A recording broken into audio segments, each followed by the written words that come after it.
जय श्री कृष्णा। आप सभी का हार्दिक स्वागत है। आज हम रसपान करेंगे श्रीमद् भगवद गीता के 13वें अध्याय का। तो चलिए सुनते हैं। श्री भगवान बोले,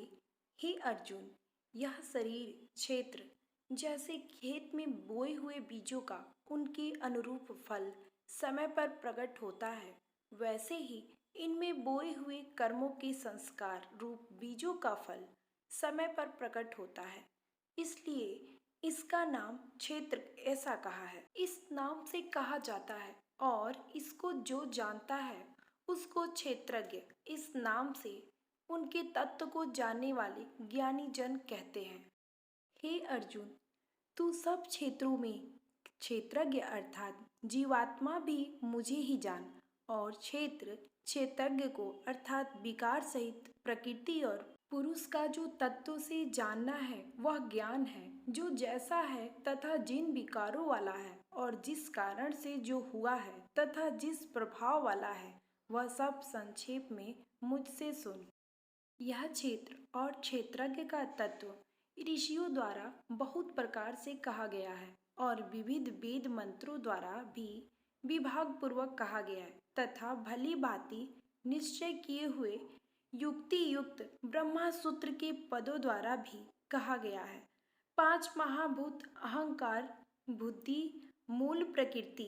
भी तथा 10 इंद्रियों, एक मन और 5 इंद्रियों के विषय अर्थात शब्द, स्पर्श, रूप, रस और गंध तथा इच्छा, देश, सुख, दुख, स्थूल देह का पिंड, चेतना, शरीर का अंतकरण की एक प्रकार की चेतना शक्ति और घृति, इस प्रकार के विकारों के सहित यह क्षेत्र संक्षेप में कहा गया है।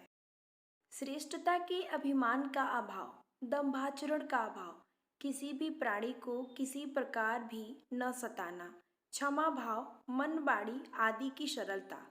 श्रद्धा शक्ति सहित गुरु की सेवा, बाहर भीतर की शुद्धि, अंतकरण की स्थिरता और मन इंद्रियों सहित शरीर का निग्रह,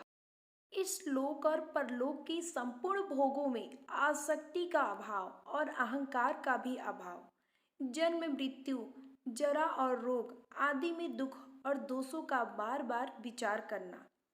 पुत्र, स्त्री, घर और धन आदि में आसक्ति का अभाव, ममता का न होना तथा प्रिय और अप्रिय प्राप्ति में सदा ही चित्त का सम रहना, मुझ परमेश्वर में अनन्य योग द्वारा अभिचारिणी भक्ति, केवल एक सर्वशक्तिमान परमेश्वर को ही अपना स्वामी मानते हुए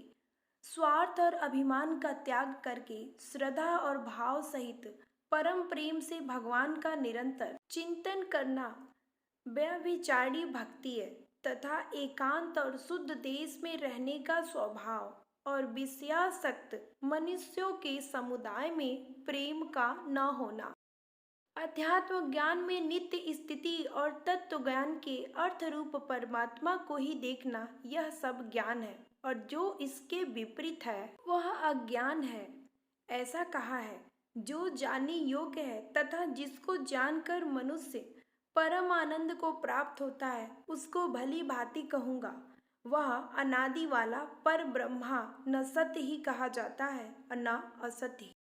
वह सब और हाथ पैर वाला, सब और नेत्र, सिर और मुख वाला तथा सब और कान वाला है, क्योंकि वह संसार में सबको व्याप्त करके स्थित है। आकाश जिस प्रकार वायु, अग्नि, जल और पृथ्वी का कारण रूप होने से उनको व्याप्त करके स्थित है, वैसे ही परमात्मा भी सबका कल्याण रूप होने से संपूर्ण चराचर जगत को व्याप्त करके स्थित है।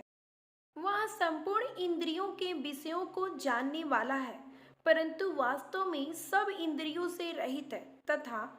आसक्ति रहित होने पर भी सबका धारण पोषण करने वाला और निर्गुण होने पर भी गुणों को भोगने वाला है। वह चराचर सबके बाहर भीतर परिपूर्ण है और चर अचर भी वही है और वह सूक्ष्म होने से अभिज्ञ है। जैसे सूर्य की किरणों में स्थित हुआ जल सूक्ष्म होने से साधारण मनुष्यों के जानने में नहीं आता है, वैसे ही सर्वव्यापी परमात्मा भी सूक्ष्म होने से साधारण मनुष्यों के जानने में नहीं आता है। तथा अति समीप में वह परमात्मा सर्वत्र परिपूर्ण और सबका आत्मा होने से अत्यंत समीप है और दूर में श्रद्धा रहित अज्ञानी पुरुषों के लिए न जानने के कारण बहुत दूर है, स्थित भी वही है। वह परमात्मा विभाग रहित एक रूप से आकाश के सदृश परिपूर्ण होने पर भी चराचर संपूर्ण विभक्त सा स्थित प्रतीत होता है। वैसे ही परमात्मा सब में एक रूप से स्थित हुआ भी पृथक पृथक की भांति प्रतीत होता है तथा वह जानने योग्य परमात्मा विष्णु रूप से धारण पोषण करने वाला और रुद्र रूप से संहार करने वाला तथा ब्रह्मा रूप से सबको उत्पन्न करने वाला है। वह पर ब्रह्मा ज्योतियों का भी ज्योति एवं माया से अत्यंत परे कहा जाता है। वह परमात्मा बोध स्वरूप जानने के योग्य